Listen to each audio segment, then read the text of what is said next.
যেসব মহিলারা স্বামীদের থেকে খরপোশ পান কিংবা মেনটেনেন্স পেয়ে থাকেন তাদের জন্য খুব খুশির খবর। চলুন আজকে জেনে নেওয়া যাক একটা কেসের মাধ্যমে যে কি নতুন ইমপ্লিমেন্ট হয়েছে কিংবা কি নতুন চেঞ্জেস এসেছে, যার জন্য এটা একটা মেনটেনেন্স পাওয়া ওমেনদের জন্য একটা খুশির খবর। নমস্কার, আমি অ্যাডভোকেট দীপমিতা। এই সুপ্রিম কোর্টের একটা নতুন মামলাটা হচ্ছে প্রথমে ক্যালকাটা হাইকোর্টে হয়েছিল, যেটা অর্ডার বেরিয়েছিল 2016 সালে। সেই মামলাটা হচ্ছে রাখি সাধুকা ভার্সেস রাজা সাধুকা।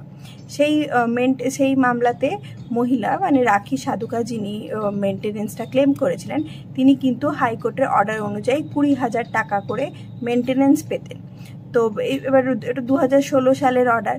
এবার সময়ের সাথে সাথে ইনফ্লেশন রেটও বেড়েছে, সেই অনুপাতে তখন আবার এখন 2024 সালে উনি রাখি সাধুকা আবার মামলা করেন, অ্যাপিল ফাইল করেন সুপ্রিম কোর্টে অ্যাপিল ফাইল করে ওনার বক্তব্য ছিল যে ওনার স্বামী আজকের দিনে দাঁড়িয়ে যেভাবে ওনাকে রাখতে পারতেন ওনার স্বামীর সাথে থাকলে, সেই অনুযায়ী কিন্তু উনি মেনটেনেন্স পাচ্ছেন না।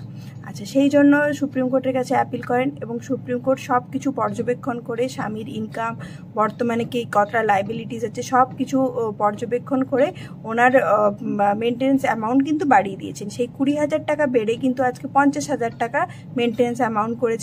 এবং এটাও বলেছেন সুপ্রিম কোর্ট যে প্রত্যেক 2 বছর অন্তর এটা 5% করে ইনক্রিজ করবে ইনফ্লেশন রেটও। এইসব ছোট ছোট টিপসগুলো আপনাদের ভালো লাগছে আর মেনটেনেন্স রিলেটেড কোনো কোয়ারি থাকলে আমার সাথে অবশ্যই যোগাযোগ করতে পারেন।